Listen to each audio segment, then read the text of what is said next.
안녕하세요. 안전을 위해 이 영상을 클릭한 여러분들 환영합니다. 네, 여러분 준비됐죠? 퀴즈를 통해서 알아보도록 합시다. 여러분들 그동안 코로나로 인해서 집에서 컴퓨터로 열심히 수업을 들어왔었죠? 그래도 학교에 다니는 것처럼, 교실에서 공부하는 것처럼 소통의 힘을 믿습니다. 네, 오늘의 퀴즈는 코로나19 예방수칙, 학교에서의 안전사고 예방 및 각종 재난사고 대피 요령입니다.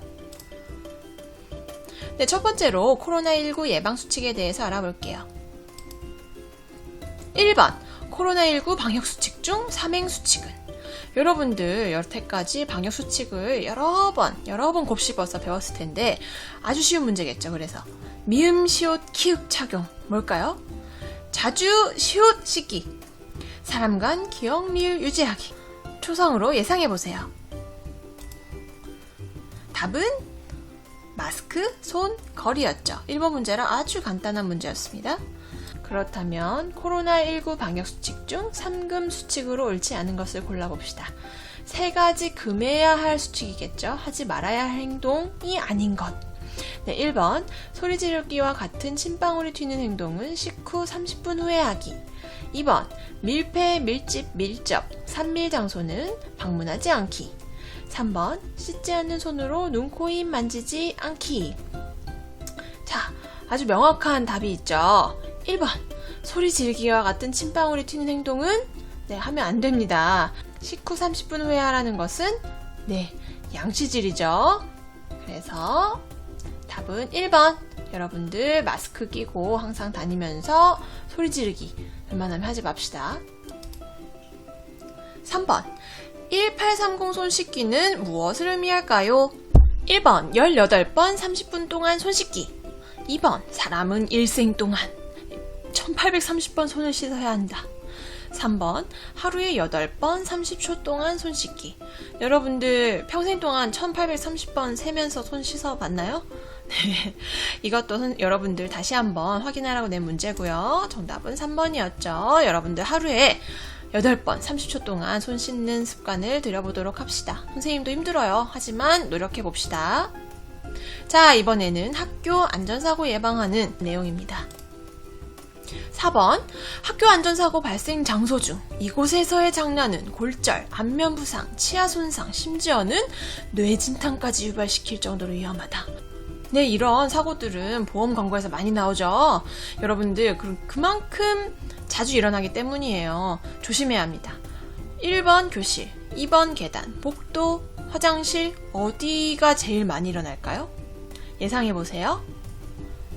네, 바로 2번 계단이었어요. 계단에서는 자칫하면 미끄러져 넘어질 수가 있기 때문에 장난을 치게 될 경우에 앞선 골절, 안면 부상, 치아 손상, 뇌진탕까지 유발할 수 있는 그런 위험한 장소였습니다. 여러분들 계단에서 가장 조심해야 합니다. 5번 여러분의 손에 닿는 학용품 어떤 걸 골라야 할까요? 네, 학교 생활에서는 아까와 말한 것 같은 사고도 조심해야 되지만 여러분들의 손에 닿는 학용품에 대한 안전도 중요하겠죠. 1번 향기가 강하게 나는 지우개. 2번 색이 코팅되지 않은 클립.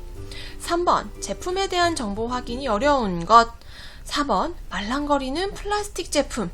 여러분들 딱 보니까 향기랑 관련된 거, 코팅, 그 다음에 정보, 플라스틱 이런 것들이 나와 있어요. 자, 어떤 걸 골라야 할까요?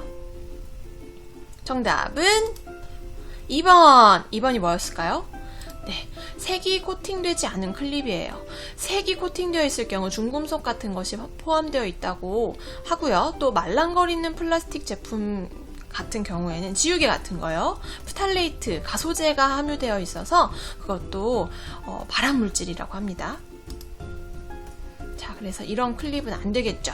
지우개도 말랑거리지 않는 것, 너무 향기가 강하지 않는 것, 이런 것들을 여러분들이 고르기 바래요. 6번 학교 화장실 사용 안전수칙을 한 가지 말해보세요. 네, 화장실도 여러 가지 사고가 일어나는 곳이에요. 생각해봤나요? 네, 바로 미끄러지기 쉬우니 뛰지 않기, 친구와 화장실 문으로 장난치지 않기. 이때 화장실 문에 손이 껴서 다치는 사고가 많이 일어나고요.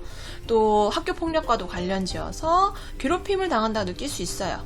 또 세 번째, 줄 설 때 간격을 유지하는 것. 코로나 예방 수칙과 관련해서 꼭 알아두세요.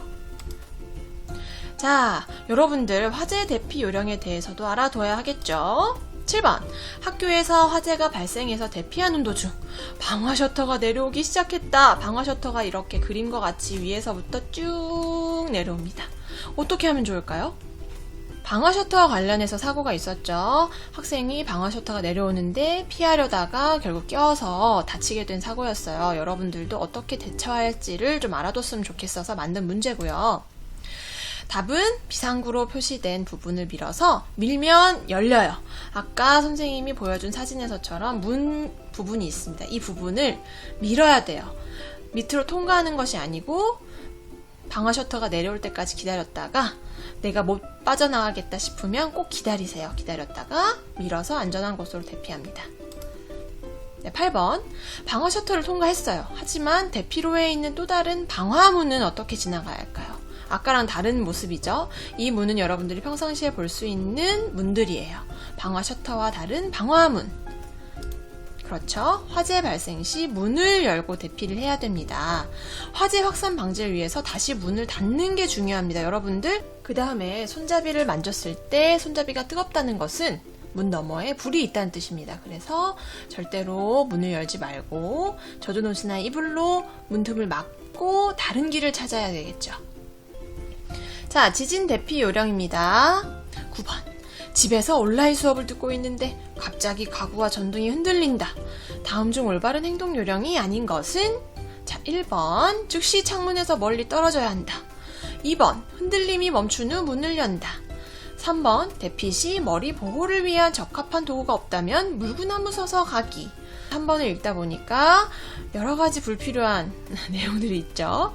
네, 물구나무 서서 가는 거는 여러분들, 네, 아니죠. 손으로라도 막고 가야 됩니다. 도구가 없다면 머리를 꼭 보호하세요. 손으로라도. 10번, 방과 후 집에 가는 길에 지진이 발생한다면 어떻게 해야 될까요? 1번, 안 돼요, 싫어요, 도와주세요 라고 큰 소리로 외치기. 2번, 인근의 공원이나 광장으로 대피하기. 3번, 사람이 많은 장소에서는 안내자의 지시에 따라 질서를 유지하고 침착하게 대피하기.